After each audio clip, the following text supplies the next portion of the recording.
Nous sommes des nouveaux-nés par le sang de Jésus. Voilà pourquoi l'apôtre Paul dira que si quelqu'un est en Christ, il est une nouvelle créature. Les choses anciennes sont passées, voici toutes choses sont devenues nouvelles. Parce que nous sommes en Christ. Et Paul dira encore que si je vis, ce n'est plus moi qui vis, mais c'est Christ qui vit en moi. Parce qu'il nous a enlevé la nature pécheresse, il nous a donné la nature spirituelle. Donc nous ne sommes plus privés de la gloire de Dieu, mais nous avons maintenant accès au Père par le sang. Donc le sang est une alliance entre nous et le Seigneur. Alors on ne peut pas prendre le sang de l'alliance et vous envoyer au démon, ça n'a pas de sens. Le sang précieux, il n'y a que Jésus qui a le sang précieux. Le sang précieux ici signifie une chose de grande valeur, de grand prix. Voilà pourquoi mes frères, nous disons toujours à nos bien-aimés, il ne faut jamais envoyer le sang de Jésus aux démons. Hein, mes frères, parce qu'aujourd'hui dans vos églises, on ne vous comprend pas. Vous envoyez le sang de Jésus à Baphomet. Oh, envoyez le sang de Jésus. Le sang de Jésus. Vous envoyez le sang de Jésus aux démons. Ça n'a pas de sens. Hein, mes frères, on ne peut pas envoyer le sang de Jésus à Baphomet. Ça n'a pas de sens. Parce que c'est un sang précieux. Un sang qui a une grande valeur. Hein, mes frères, c'est le sang des réconciliations. Le sang de Jésus nous a donné une nature spirituelle. Le sang de Jésus nous a donné la réconciliation avec le Père. Nous donne la rémission des péchés. Ça nous donne la rédemption. Ça nous donne la protection. Ça nous donne alors la nature spirituelle. On ne peut pas envoyer ça aux démons. Ça n'a pas de sens. Hein, mes frères, comment est-ce que vous allez envoyer une chose précieuse aux démons? Qu'est-ce que la Bible dit?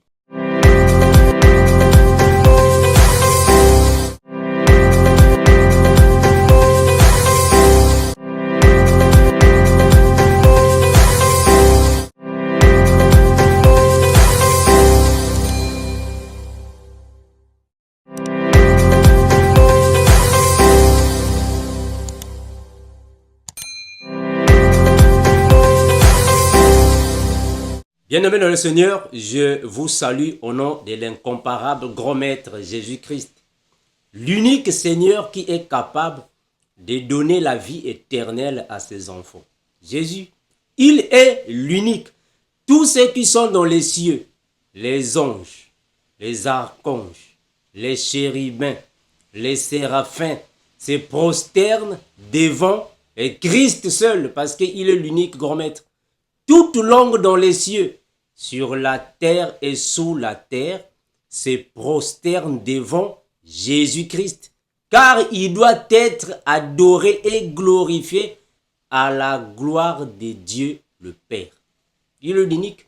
La Bible confirme dans Colossiens chapitre 1, le verset 16, car toutes choses ont été créées dans les cieux et sur la terre, les visibles et les invisibles, les trônes, les dignités, les dominations, les autorités, tout a été créé par lui et pour lui. Oh non, Jésus est incomparable. Mais bien aimés, soyez bénis, que le Seigneur vous bénisse, l'unique Seigneur qui est capable de déceler le livre et ses 7 sceaux. C'est Jésus, il est l'unique. En Jésus se trouve corporellement toute la plénitude de la divinité de Dieu. Merci mes bien-aimés, vous qui aimez la saine doctrine. Que le Seigneur Jésus-Christ, le grand maître, vous bénisse et vous sanctifie. Je vous remercie énormément l'Église de Jésus, vous tous qui avez répondu à la question que je vous avais posée concernant le sang de Jésus. À quoi sert le sang de Jésus? Que le Seigneur vous bénisse, mes frères et mes sœurs, pour vos réponses. Plusieurs parmi vous ont dit la même chose. Vraiment, soyez bénis, soyez encore édifiés et sanctifiés. Plusieurs m'ont dit, frère Armando, le sang de Jésus nous sert pour la rémission des péchés, la purification des péchés, la sanctification. Laver le péché, toute iniquité est effacée par le sang de Jésus. La réconciliation entre Dieu, le Père, et ses créatures. Mais bien aimés, quand le Seigneur Dieu a créé les cieux et la terre, il a aussi créé l'homme, qui est Adam. Il a mis l'homme dans le jardin. Nous savons nous tous cette histoire, je ne veux pas me tarder là-dessus. Il a mis l'homme dans le jardin. Mais on va comprendre qu'à la création, quand Dieu créa l'homme, l'homme était encore inerte. Il n'avait pas encore la vie. Il fallait que Dieu puisse souffler dans ses narines afin qu'il puisse avoir la vie. Donc, Dieu a placé l'homme dans le jardin, qui est Adam. Entre Dieu et Adam, il y avait cet amour entre les créateurs et la créature, entre le Père et le Fils. Il y avait cet amour. Dieu avait cette considération pour Adam. Voilà pourquoi dans la Bible, Dieu a toujours dit, j'ai mis devant toi la vie et la mort. Mais toi, choisis la vie afin que tu vives. Malheureusement, Adam n'a pas choisi la vie. Je vais dire ici que Adam a désobéi à la parole de Dieu. Parce qu'il y a des interdictions qui lui ont été alors données. Mais il n'a pas respecté les interdictions de Dieu. Il a mangé aux fruits défendus. D'où il y a eu séparation entre Dieu et Adam. Il y a eu alors ce qu'on appelle par des barrières. Voilà pourquoi la Bible dit que ce sont vos péchés, vos iniquités qui créent des barrières, des obstacles. Donc Adam a créé spirituellement des barrières entre lui et le Seigneur. D'où le Seigneur, par cette colère, le Seigneur, par alors ce manque de confiance, qu'est-ce qu'il fait? Il va maudire le sol. En d'autres termes, il va maudire sa création. À cause de notre père Adam, qui a trahi la confiance de Dieu. Dieu va s'énerver contre Adam et il va alors, comme on dit, il va couper le pont avec Adam. Est-ce que vous voyez ça? D'où le sang d'Adam devient un sang adamique. En d'autres termes, le sang d'Adam devient un sang maudit. Puisque le sang d'Adam devient maudit, alors Dieu s'est écarté et il a chassé Adam. Il y a maintenant une séparation entre le Père et Adam. Et Ève, nos parents. Mais bien aimés, mais puisque Dieu, dans son grand amour, dans sa miséricorde, il avait aimé sa créature, il avait béni sa créature, mais malheureusement l'homme l'a trahi, mais il avait toujours cet amour pour l'homme. Dieu avait toujours l'amour pour sa créature. Voilà pourquoi la Bible va nous dire de premier amour. Souviens-toi de ton premier amour. Donc Dieu aussi s'est souvenu de son premier amour. Voilà pourquoi dans Jean 3,16 la Bible dit, car Dieu a tant aimé le monde, il a donné son fils. Ah, donc on comprend que quand Dieu avait prononcé les paroles contre Adam, il avait toujours l'amour pour sa création. Est-ce que vous voyez mes bien-aimés? Donc, Dieu avait toujours l'amour pour sa création. Il a toujours voulu sauver sa créature. Dieu a voulu venir en aide à sa créature. Mais puisque Dieu est derrière ses paroles, il avait déjà prononcé les paroles de malédiction contre le sol et contre tout ce qu'il avait créé. Alors, il fallait chercher un moyen pour qu'il puisse alors changer la malédiction à la bénédiction. Mes frères, est-ce que vous comprenez ce que je suis en train de dire ici? Donc, Dieu a voulu alors changer la malédiction à la bénédiction. Voilà pourquoi Dieu était en train de chercher ses serviteurs.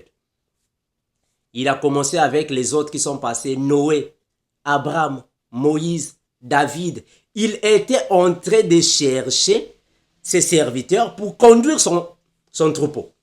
Est-ce que vous voyez ça? Maintenant, puisque avec le sang adamique, il ne pouvait plus bénir ce qu'il a déjà maudit, alors il est obligé, il est contraint de demander à Moïse de commencer à prendre le sang des animaux afin de purifier les enfants d'Israël. Mais malheureusement, avec le sang des animaux, il n'y a que la chair qui était purifiée. L'esprit n'était pas purifié. Est-ce que vous comprenez ça?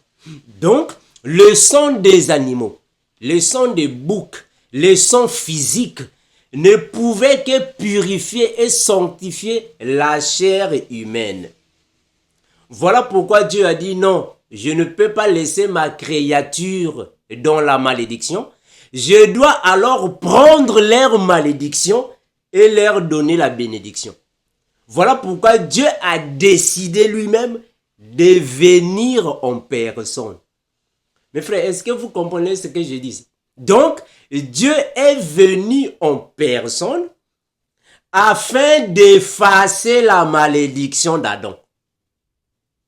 Il est venu en personne afin d'effacer tout ce qu'il avait dit à Adam et nous donner la bénédiction.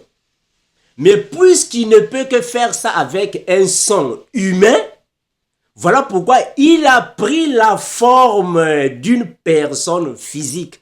C'est ça qu'on appelle par le mystère de la piété. Mais bien aimé, vous comprenez ça? C'est-à-dire que le mystère de la piété est tellement vaste, mais parmi ces mystères, il y a ce qu'on appelle par la théophanie. C'est-à-dire que Dieu devait alors prendre une forme physique afin de venir sauver les enfants qu'il a abandonnés. Parce qu'il a abandonné les enfants qui étaient des têtes dures. Il a abandonné les enfants. Mais après, il s'est souvenu de ses enfants et dit non, je ne peux pas les laisser. Il faut que j'aille récupérer mes enfants. Est-ce que vous voyez ça? Voilà pourquoi il est venu nous donner son sang. Le sang de Jésus, c'est le sang qui nous purifie de tous les péchés que nous croisons ici sur la terre. Le sang de Jésus nous purifie le corps, l'âme et l'esprit. Le sang de Jésus est venu pour créer la réconciliation que Adam avait brisée. Est-ce que vous voyez ça, frère? Donc, entre Dieu et Adam, il y avait cette relation entre les deux. Mais malheureusement, à cause du diable, à cause de la désobéissance, à cause d'Ève, sa femme, Dieu a rompu cette relation. Mais Jésus, quand il vient avec le sang, c'est pour tisser la relation entre le Créateur et la créature. Donc, Jésus est venu pour réconcilier à base du sang. Parce que dans le sang, il y a l'âme. Est-ce que vous voyez ça? C'est dans le sang qu'il y a l'âme. C'est dans l'âme qu'il y a alors les souvenirs, les pensées, les souhaits. C'est dans l'âme qu'il y a alors les bénédictions que Dieu avait mis dans Adam. Mais bien, mais est-ce que vous me saisissez? Peut-être vous allez vous dire que non, mes frères Mando, le Seigneur Dieu avait déjà béni plusieurs personnes avant même que Jésus ne soit crucifié. Tel que notre père Abraham. Abraham était déjà béni. Il était déjà une source de bénédiction avant la crucifixion de Jésus. Mes frères, comprenons que le Seigneur Dieu avait déjà prédestiné l'agneau avant la fondation du monde. Et Dieu, dans sa préscience, il avait déjà établi les choses de la manière que quand Jésus viendra, il va alors les accomplir. Voilà pourquoi il a dit que tout est accompli. Parce que tout avait déjà été prédestiné, tout avait déjà été programmé. il fallait qu'il vienne les accomplir. Quand nous revenons dans la création, on va voir que quand Adam et Ève avaient été expulsés du jardin, ils les ont mis au monde. Mais on va comprendre que les offrandes de Caïn et Abel nous démontrent aussi que Dieu était beaucoup incliné sur Abel, parce que Abel avait des bonnes œuvres, mais aussi Abel avait offert un animal. Or, l'animal n'était rien d'autre que la préfiguration de l'agneau immolé. Est-ce que vous voyez ça? Donc, quand Abel est en train de sacrifier un animal, il est en train de préfigurer alors Jésus. Parce que l'animal là-bas, c'est le symbole de Jésus qui viendra alors après. On a aussi vu ça avec Abraham. Et quand Abraham, et Dieu l'a dit de sacrifier son fils Isaac, c'était la préfiguration du père qui sacrifie son fils. Mais après, on va comprendre que Dieu a dit à Abraham, ne mets pas la main sur l'enfant. Regarde, il y a un bélier qui est attaché. Abraham était alors obligé de prendre le bélier et le remplacer à la place d'Isaac. Donc, nous comprenons que toutes ces bénédictions étaient basées sur le sang. Mais c'était le sang des animaux qui n'était rien d'autre que la préfiguration de Jésus. Et d'où Dieu était obligé d'agréer l'offrande d'Abel parce qu'il avait les bonnes œuvres, mais aussi l'animal qu'il a offert était l'image de Jésus qui est l'agneau, qui devait alors être immolé. De la même chose aussi avec Abraham. Donc, toutes choses étaient basées sur le sang des animaux parce que ce n'était que la préfiguration de Jésus. Mais quand Jésus vient lui-même, l'animal en personne, il est venu pour accomplir tous les animaux qui sont passés. Voilà pourquoi nous avons dit que le sang d'Adam était un sang qui contenait maintenant des malédictions.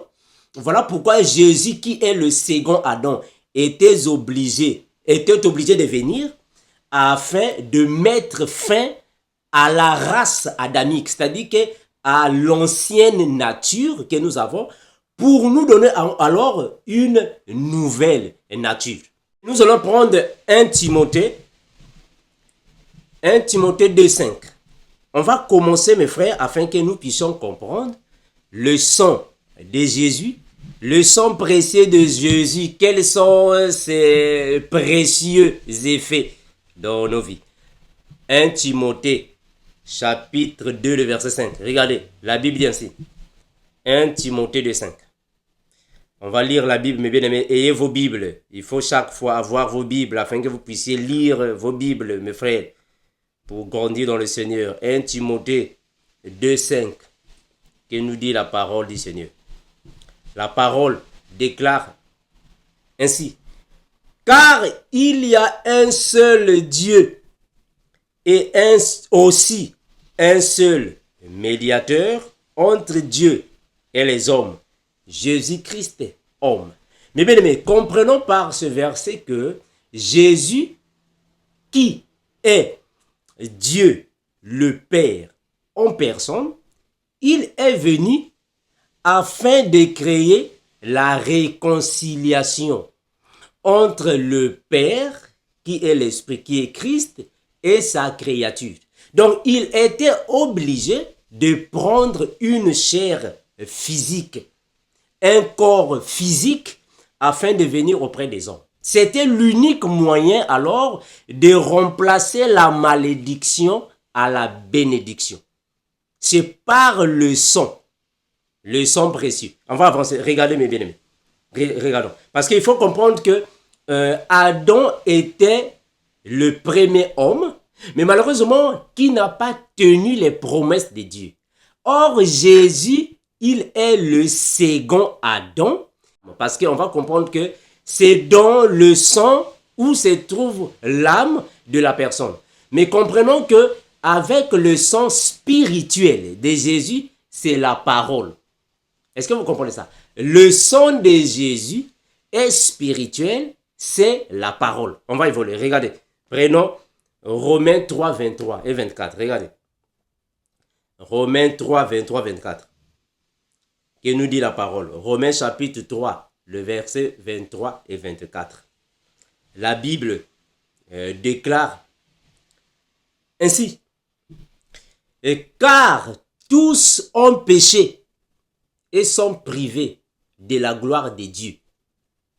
Tous ont péché et sont privés de la gloire de Dieu. Ça veut dire quoi? Bien aimé. Tous ont péché, sont privés de la gloire de Dieu. Je vais lire ça dans cette version, afin que ça soit encore clair. Tous ont péché, sont privés de la gloire de Dieu. Qu'est-ce que la Bible veut dire par là? Romains chapitre 3, le verset 23. Ça veut dire quoi? Tous ont péché. Regardez. Tous ont péché et sont privés de la gloire de Dieu. Qu'est-ce que la Bible veut réellement dire par là? Je lis ça dans cette version. La Bible déclare ainsi. Tous ont péché et sont privés de la présence glorieuse de Dieu. Mais Dieu, dans sa bonté, les rend justes à ses yeux gratuitement par Jésus-Christ qui les délivre du péché. La chair et le sang ne peuvent pas hériter le royaume des cieux. Est-ce que vous voyez ça? Donc ici, on parle du sang adamique. Le sang adamique ne peut pas aller au ciel. C'est-à-dire qu'avec le sang humain, avec le sang physique, nous ne pouvons pas aller au ciel. On ne peut qu'y aller avec le sang de Jésus. Or, le sang de Jésus est spirituel, ce qui signifie la parole. Le sang de Jésus, c'est la parole de Jésus. Est-ce que vous voyez ça, mes frères? On va évoluer, regardez. Romains 3, 23. Car tous ont péché et sont privés de la gloire de Dieu. Mais, qu'est-ce qui se passe alors? Ils sont gratuitement justifiés par sa grâce, par le moyen de la rédemption. Or, la rédemption, c'est le fait de ramener au bien celui qui était dans le mal. La rédemption, c'est le fait de donner le pardon à un coupable. Est-ce que vous voyez ça? Donc, nous avons la rédemption par le sang de Jésus, parce que nous avions le sang adamique, c'est-à-dire que nous avons de nature le sang adamique. Donc, de nature, nous sommes pécheurs, nous avons été privés de la gloire du Père. En d'autres termes, nous ne pouvons pas alors arriver à la présence glorieuse de Dieu parce que nous avons la nature adamique. Mais Jésus, quand il vient avec son sang, il nous rachète parce que c'est le sang du rachat. Or, la rédemption, c'est le fait de nous prendre de la malédiction à la bénédiction. C'est de nous prendre du péché à la grâce. Donc, c'est le fait de pardonner le péché de ses enfants. Est-ce que vous voyez ça? Mais cette rédemption est uniquement en Jésus. Donc, Jésus nous donne cette rédemption par le moyen de la foi en utilisant le sang précieux. Parce que le sang de Jésus est spirituel. Mais ce n'est pas ce que les gens pensent, le sang de Jésus. Voilà, c'est comme si en fait vous allez boire le sang de Jésus. Le sang de Jésus est spirituel, c'est la parole. Le sang de Jésus, c'est la parole de Dieu. On va évoluer, mes frères, regardez. On va évoluer, mes bien-aimés. Regardez, prenons la Bible. Exode, le chapitre 12. On va seulement prendre le verset 7 pour ne pas être long. Exode chapitre 12 nous explique ici la sortie des enfants d'Israël de l'Égypte. Parce que quand les enfants d'Israël étaient esclaves en Égypte, il fallait que Dieu puisse les sauver par Moïse. Mais le jour qu'ils ont reçu la parole de Dieu, Dieu les a dit alors, il fallait prendre alors un agneau ou soit un chèvreau par chaque famille afin de les tuer. Et le sang de l'agneau, il fallait alors le répandre sur les deux poteaux de la porte et les linteaux de la porte, c'est-à-dire que la traversée de la porte. Mettre le sang pour leur servir alors des protections contre l'ange destructeur, ou soit de la mort qui allait passer. on va comprendre que ici, le sang de l'agneau ici a joué le rôle de protection. Donc, c'est le sang qui a protégé les enfants d'Israël, puisque le sang était le symbole de Jésus. On va comprendre, nous, dans notre époque, la Bible dit que l'ange de l'Éternel campe autour de ceux qui les craignent. Alors, dans leur époque, c'était alors le jour où le Seigneur a délivré son peuple avec le sang de l'agneau qui est le symbole de Jésus. Parce que mettre le sang était symbolique, mes frères. La maison, c'est nous, la personne. Je suis une maison. La porte de la maison symbolise mon cœur. Le sang de l'agneau, c'est quand je reçois Jésus dans ma vie. Donc, quand je reçois Jésus dans ma vie, en d'autres termes, j'ai mis le sang sur la porte de ma maison. Ça me sert de protection. Donc, le sang de Jésus nous sert aussi de protection devant toutes les attaques sataniques. Parce que pour nous, le sang de l'agneau est considéré dans le sens spirituel. Je vais prendre un passage, regardez. 1 Corinthiens 5, 7. 1 Corinthiens chapitre 5, le verset 7. Afin que nous puissions comprendre que cela signifie pour nous, nous qui sommes dans la nouvelle alliance. 1 Corinthiens 5, 7. La Bible déclare ainsi.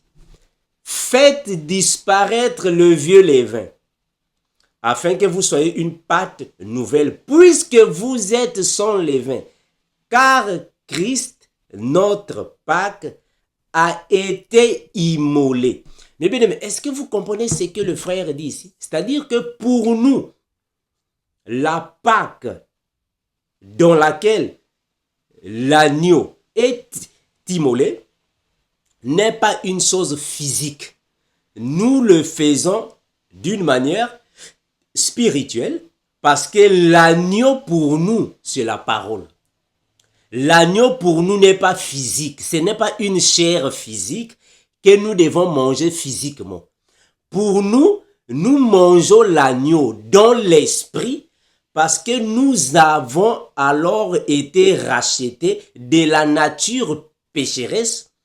Mais nous avons maintenant une nature spirituelle. Voilà pourquoi la Bible dit que nous sommes des nouvelles créatures. Parce que pour nous, les choses se font maintenant en esprit. Donc nous mangeons la chair de l'agneau en esprit parce que c'est la parole. Et nous buvons aussi le sang de Jésus en esprit parce que c'est la parole. Est-ce que vous voyez ça? Donc tout ce qui a eu lieu avant Jésus n'était rien d'autre que l'ombre de Christ. Regardez, on va évoluer. On va prendre quelques versets bibliques afin que nous puissions comprendre, mes bien-aimés. Prenons Lévitique 17, 11. Regardez. Lévitique chapitre 17, le verset 11. Lévitique 17, 11. La Bible déclare ainsi. Car l'âme de la chair est dans le sang. Je vous l'ai donné sur l'autel afin qu'il servît d'expiation pour vos âmes, car c'est par l'âme que le sang fait l'expiation. C'est par l'âme que le sang fait l'expiation. Or ici, mes bien-aimés, on va comprendre que au temps de Moïse dans le tabernacle, il fallait expier les péchés des enfants d'Israël avec du sang animal. Mais or, le sang animal ne pouvait pas ôter le péché. Il fallait qu'il y ait un sang spirituel, un sang qui est consacré et béni pour alors ôter le péché, qui n'est rien d'autre que la parole de Dieu qui purifie le péché. Est-ce que vous voyez ça? Parce que le sang de Jésus, c'est la parole de Jésus. C'est la parole de Dieu. On va évoluer. Regardez. 1 Pierre. 1 Pierre 1, 23. Que nous dit là-bas le frère Pierre? 1 Pierre 1, 23. Nous dit quoi? On va lire ça. 1 Pierre 1, 23. Que le Seigneur nous bénisse. Que le Seigneur bénisse cette parole. 1 Pierre 1, 23. La Bible dit ainsi. Puisque vous avez été régénérés, non par une sémence corruptible, mais par une sémence incorruptible, par la parole vivante et permanente de Dieu. Est-ce que vous voyez ça? Je vais lire ça dans Good News Translation. Ça signifie quoi ici?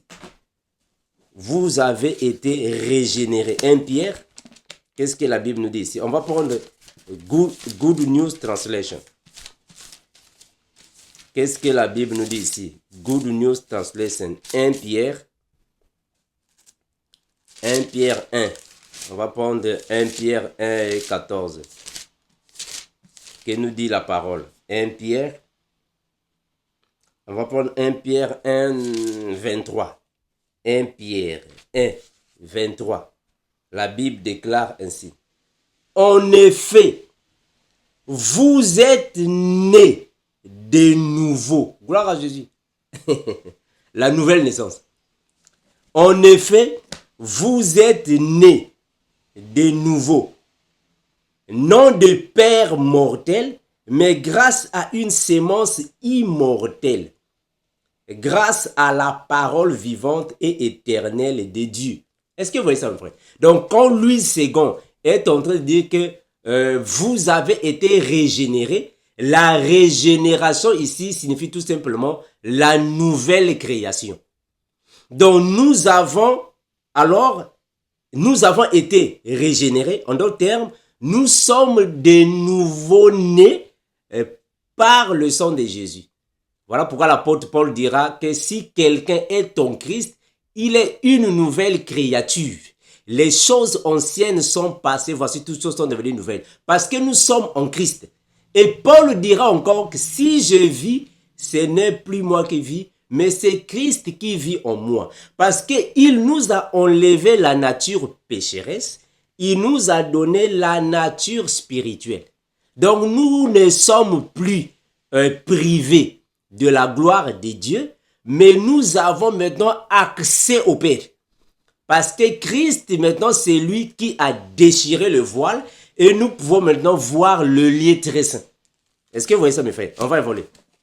Regardez, on va encore prendre d'autres versets bibliques afin que vous compreniez là où nous sommes, avant que je puisse alors vous donner les versets bibliques qui justifient que la parole de Dieu est réellement le sang de Jésus. 1 Pierre 18, 19, la Bible nous confirme ainsi.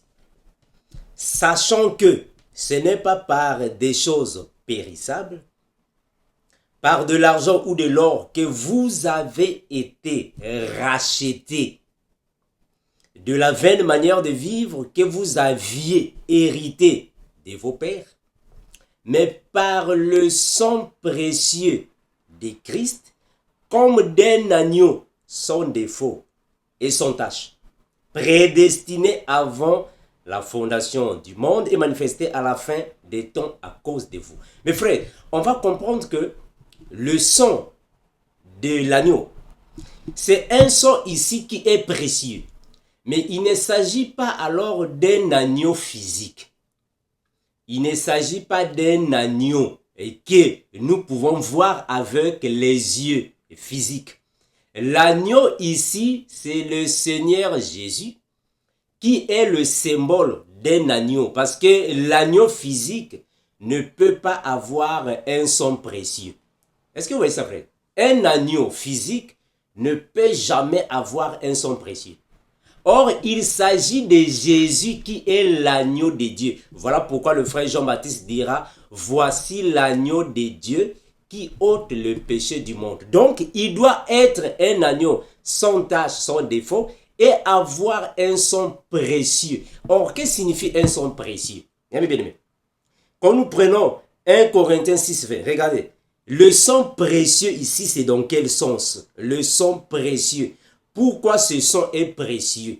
Parce que Jésus est l'unique qui a le sang précieux. Il est l'unique qui a un sang incomparable, le sang précieux. Or, que signifie le sang précieux? 1 Corinthiens chapitre 6, le verset 20. Regardez. 1 Corinthiens 6, 20. La Bible déclare ainsi. Car vous avez été rachetés à un grand prix.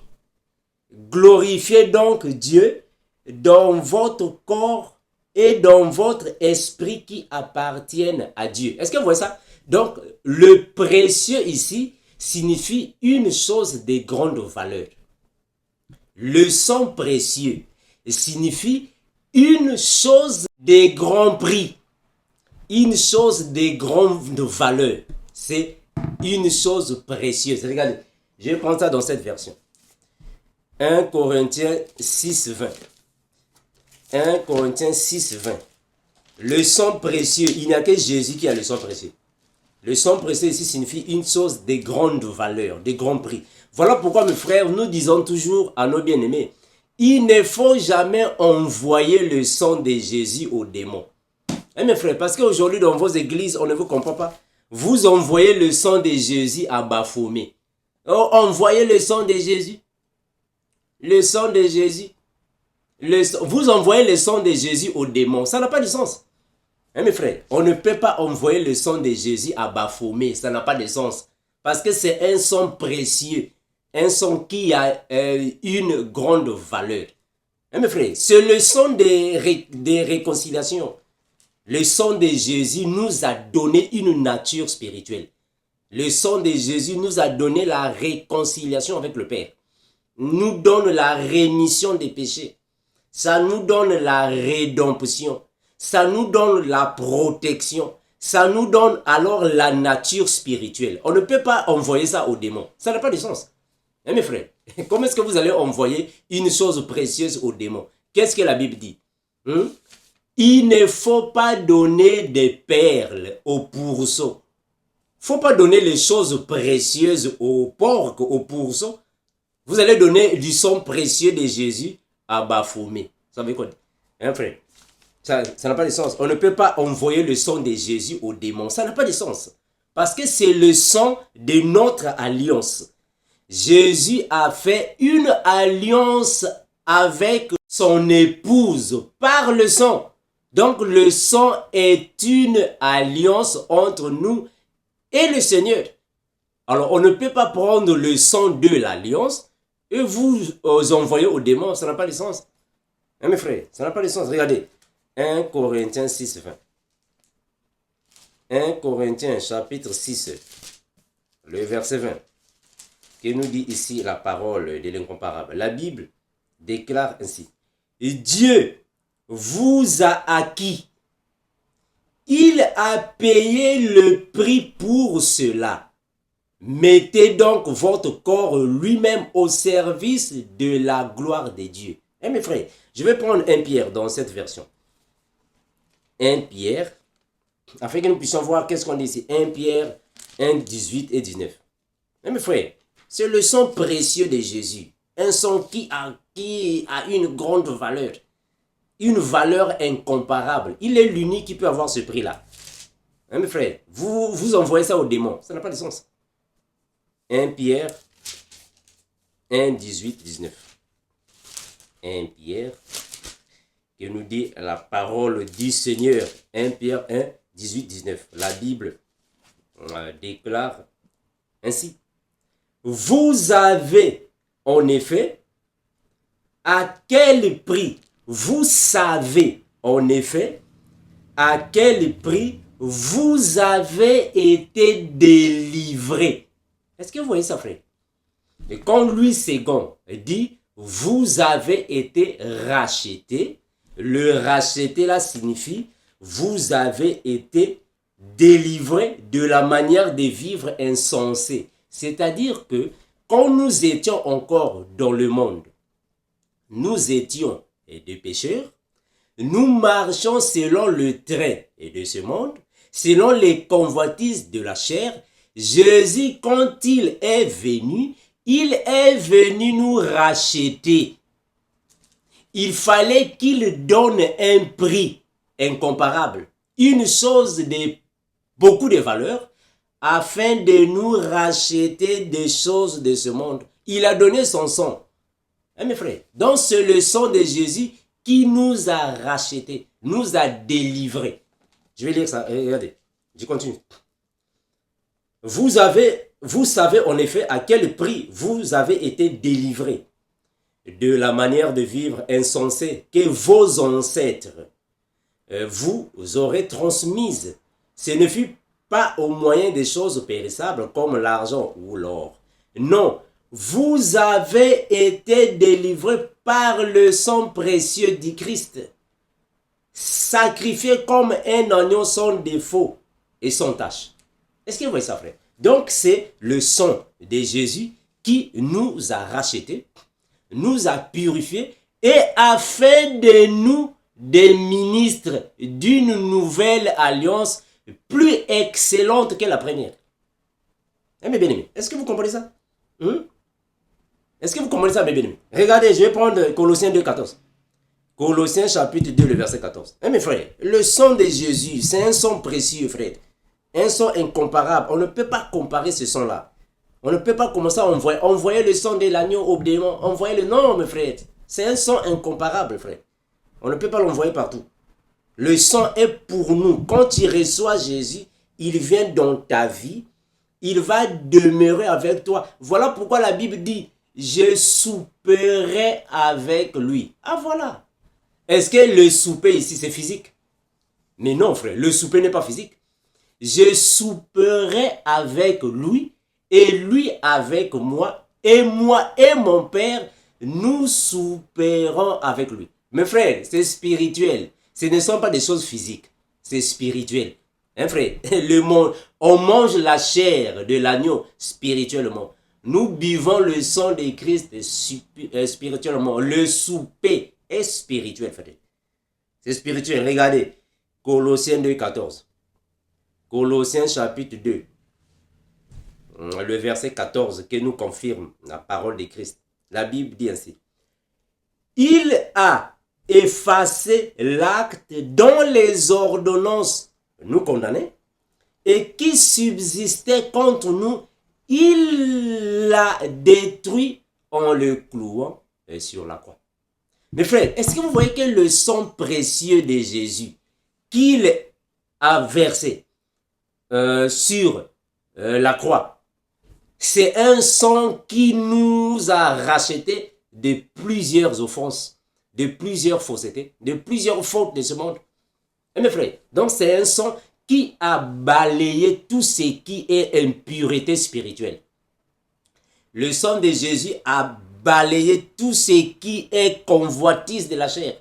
Il a balayé tout ce qui est péché en nous. Voilà pourquoi la parole nous dit, soyez parfaits comme moi, votre Père, suis parfait. C'est par le sang de Jésus. Frère, le sang de Jésus est spirituel. Hein, mes frères? Ce n'est pas un sang qu'on va commencer à boire le sang. Le sang de Jésus est spirituel, c'est la parole.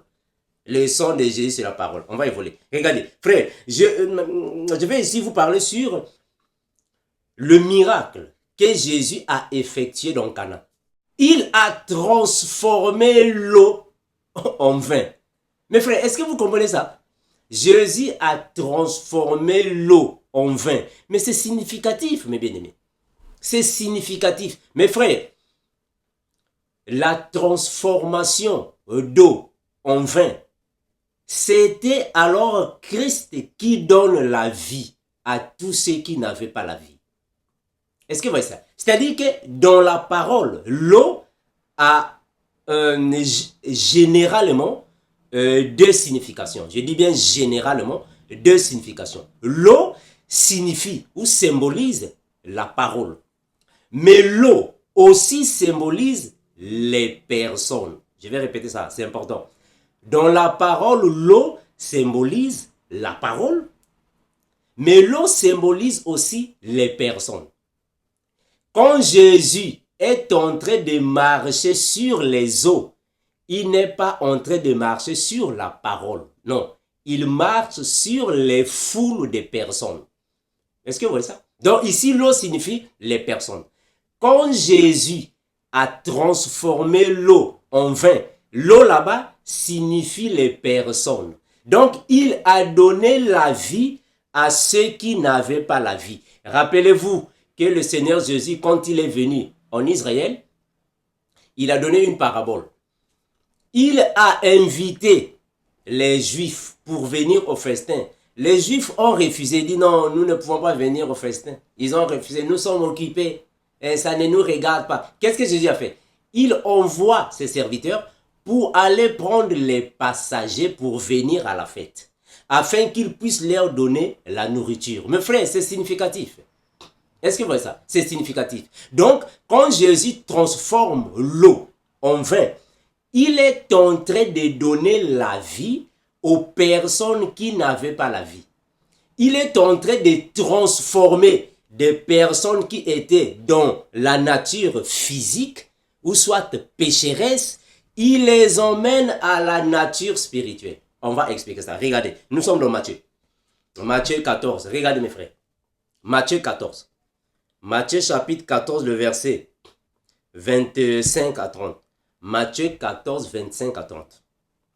Matthieu 14, 25 à 30. Saisissez-moi bien, mes frères, afin que nous puissions comprendre la grandeur de Jésus. C'est important, c'est très important. Matthieu 14, 25 à 30. Regardez. La Bible déclare ainsi. Et quand les disciples le virent marcher sur la mer, ils furent troublés et dirent, c'est un fantôme.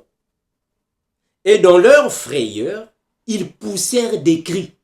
Jésus leur dit aussitôt, rassurez-vous, c'est moi, n'ayez pas peur. Mes frères, quand Jésus est en train de marcher sur les eaux, il est tenté de marcher sur la mer.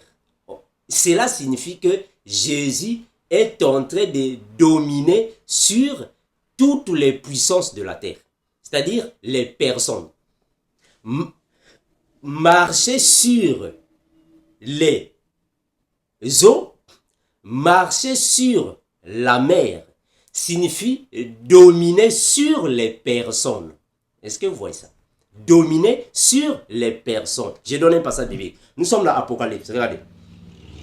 Apocalypse 17, 15. Apocalypse chapitre 17, le verset 15. Apocalypse 17, 15. La Bible déclare ainsi. Et il me dit, les eaux que tu as vues, sur lesquelles la prostituée est assise, ce sont les peuples, des foules, des nations et des langues. Mes frères, est-ce que vous comprenez ça? C'est-à-dire que dans la Bible, selon la révélation, c'est-à-dire dans la révélation, la mer signifie aussi les foules de personnes. L'eau symbolise aussi les personnes. Maintenant, quand Jésus va au festin à Canon, il transforme l'eau en vin. En d'autres termes, il est en train de transformer des personnes d'une nature pécheresse à une nature spirituelle. C'est ça qu'on appelle par la transformation spirituelle. Je vais lire ça, regardez. Je vais prendre Romains 12, regardez. Romains chapitre 12, le verset 2, regardez. Romains chapitre 12, le verset 2, qui nous dit la parole. Romains 12, le verset 2. La Bible nous déclare ainsi. Ne vous conformez pas au siècle présent, mais soyez transformés par le renouvellement de l'intelligence, afin que vous discerniez quelle est la volonté de Dieu, ce qui est bon et agréable, parfait. Mes frères, est-ce que vous comprenez ce que le frère est tenté de dire ici? C'est-à-dire que dans la volonté de Dieu, quand il te prend de l'ignorance à la connaissance, des ténèbres à la lumière, c'est une transformation. Donc Dieu est en train de te transformer. Nous qui étions dans le monde, dans les plaisirs de la chair, nous sommes venus à la lumière. Nous avons été transformés. Donc, quand Jésus transforme l'eau en vin, l'eau, c'est tout un peuple. L'eau signifie les personnes qui n'avaient pas le Seigneur, qui n'avaient pas la vie de Dieu. Il les a transformés afin qu'ils puissent avoir le vin de la parole. Est-ce que vous voyez ça? Afin qu'ils puissent avoir le sang de la parole. Parce que le sang de Jésus, c'est la parole. Hein, mes frères? Le vin, voilà pourquoi on parle ici du nouveau vin. Or, le nouveau vin ici, c'est dans le sens de la parole qui va être renouvelée. Donc, une foi renouvelée. Des enseignements renouvelés. Une parole renouvelée. C'est le nouveau vin. Est-ce que vous voyez ça? Parce qu'il y a eu un ancien vin, mais il faut qu'il y ait un nouveau vin qui va changer alors le cœur de personne. Mes frères, voilà pourquoi on a toujours dit, les paroles de Jésus sont spirituelles, frère. Bien aimé, très important, spirituel. Donc, il a transformé un peuple qui était dans le péché afin qu'il vienne à la lumière. Est-ce que vous voyez ça, mes frères? Très important. Très important, bien aimé. Regardez, on va prendre Apocalypse 12, le verset 11. Afin que vous puissiez comprendre que le sang de Jésus n'est pas réellement comme les gens le pensent que le sang de Jésus c'est peut-être, on va commencer à manger le sang, à boire le sang, je ne sais pas. Le sang de Jésus est spirituel. Le sang de Jésus signifie tout simplement la parole de Dieu. C'est le sang de Jésus. Nous buvons le sang de Jésus. Nous avons en nous le sang de Jésus. C'est la parole de Dieu. Est-ce que vous voyez ça, frère? C'est la parole. Regardez. Apocalypse chapitre 12, le verset 11. Apocalypse 12, le verset 11. Retenez ça, mes bien-aimés, afin que ça puisse alors nous aider. La Bible déclare ainsi. Ils l'ont vaincu à cause du sang de l'agneau et à cause de la parole de leur témoignage.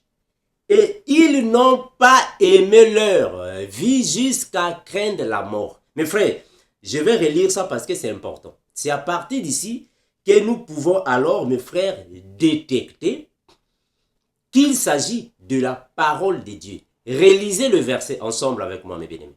La Bible dit ainsi. Je suis toujours dans Apocalypse 12, 11. Ils l'ont vécu à cause du sang de l'agneau. La première des choses. Et à cause de la parole de leur témoignage. Deux choses. Le sang de l'agneau et la parole de leur témoignage. Voilà pourquoi nous disons que le sang de l'agneau, c'est la parole de Dieu. C'est la Bible qui nous le confirme. Prenons toujours Apocalypse. Chapitre 6, le verset 9. Regardez. Apocalypse, maintenant, on va prendre 6, 9. Apocalypse 6, 9. La Bible dit ainsi.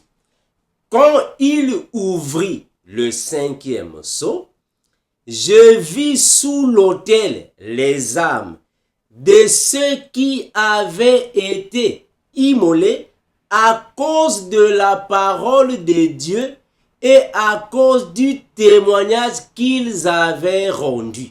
Mais bien, est-ce que vous comprenez là où nous sommes? Mes frères, maintenant prenons les deux versets bibliques.